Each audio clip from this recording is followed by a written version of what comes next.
Hello everyone, I'm Natalie Kunsman, MD, and today we are going to have a quick discussion on red light therapy.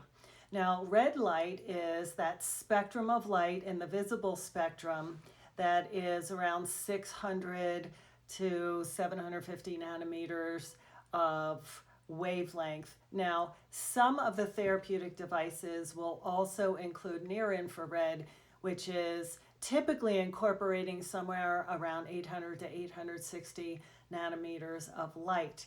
So, why are we talking about red light therapy? Well, as many of you know, I believe that part of the healing process in the body not only revolves around chemistry, which is our pills and our injections and our tinctures and our potions, but it also incorporates energy since we are energetic beings.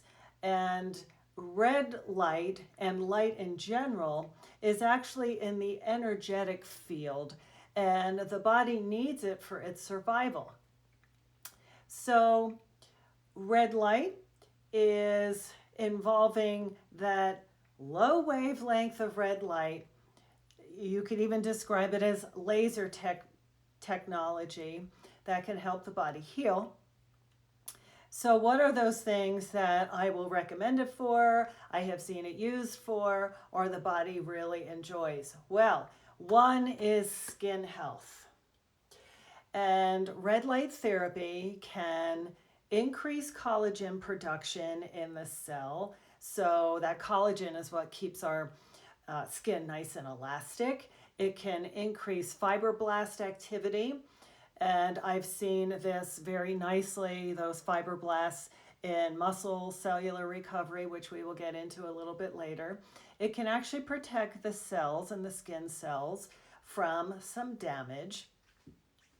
It can improve facial texture and tightness and firmness. And there are a lot of devices that are small that they will just be used for the facial rejuvenation component.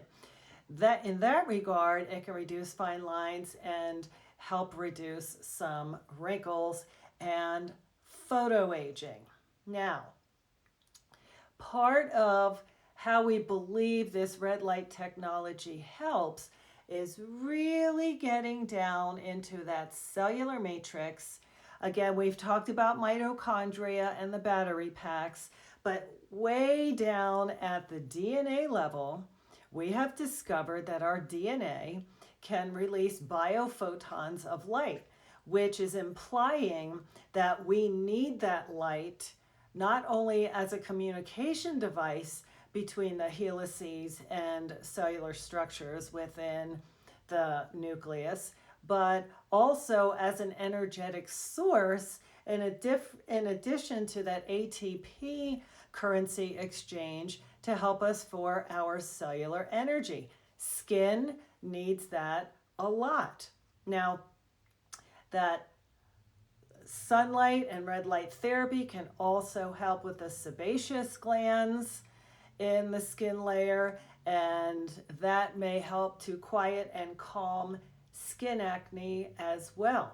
We also have been using some red light therapy for reducing inflammation in the cells in general, but also where wound healing is concerned. Now, don't forget, part of the wound is the skin matrix, but also deeper to that as well. As far as wound healing is concerned, that red light therapy and near infrared light therapy can help stimulate blood vessels to form. We call that angiogenesis, and that can help promote a better blood supply to that wound and to the skin, which again will increase those fibroblasts and increase the collagen synthesis.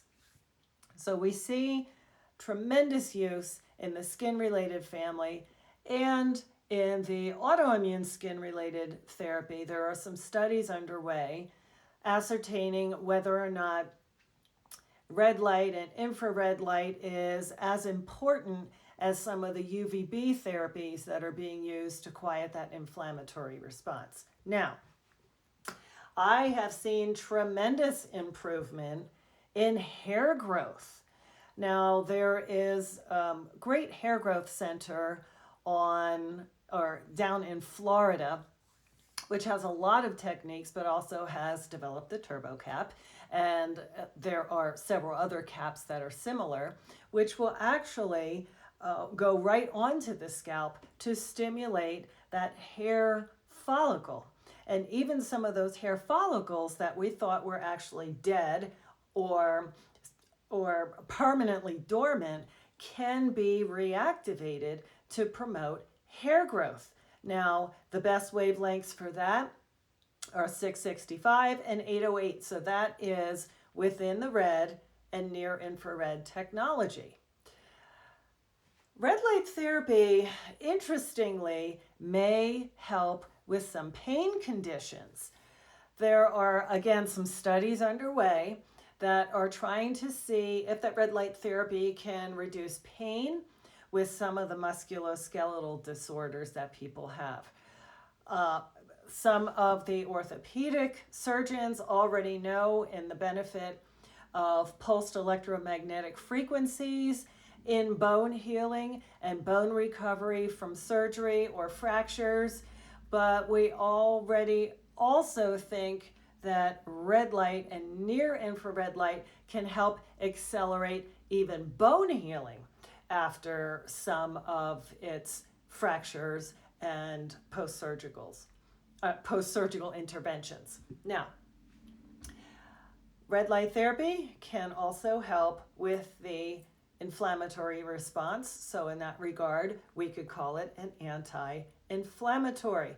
A lot of conditions now, as the underpinnings, are related to inflammation. So some inflammatory conditions that are very chronic, and some of you may not consider them inflammatory, is alopecia, psoriasis, and other autoimmune skin-related issues, arthritis, tendinitis, different autoimmune conditions related to the thyroid, Alzheimer's disease, and obesity.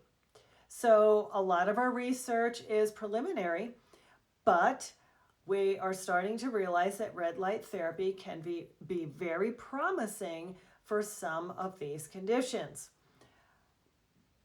I deal with a lot of thyroid disorders every single day. Hashimoto's, I believe, is on the rise based upon the cases that keep climbing. And there is definitely benefit observed with red light therapy directed to the thyroid gland. And of course, that thyroid gland needs a lot of energy for its cellular production of T3 and T4. Red light therapy, I believe, is as crucial to helping that thyroid optimize its performance as that thyroid food, supplementation, and even potentially medications that might be needed to quiet that down. There are at-home units that can, again, do spot treatments such as facial rejuvenation, and I will actually tell people to buy the small facial rejuvenation models and direct them to the thyroid if needed. There are large panels. Years ago, we used to have red saunas in our bathrooms with bathroom lighting in the showers, and that sort of fell out of favor. But now we have large panels that you can do large sections of the body. Of course, we can go to anti-aging centers that have large panels and receive a lot of treatments for that base cellular energy. There are many out on the market. Some are expensive, some are not as expensive. I don't endorse one product or the other, but I wanted to let you know that you're going to see more and more red light therapy, near infrared light therapy for multiple conditions for our health and wellness down at the cellular level. Again, I'm Natalie Kunsman, MD. Subscribe to my channel below. And until we meet again, be well.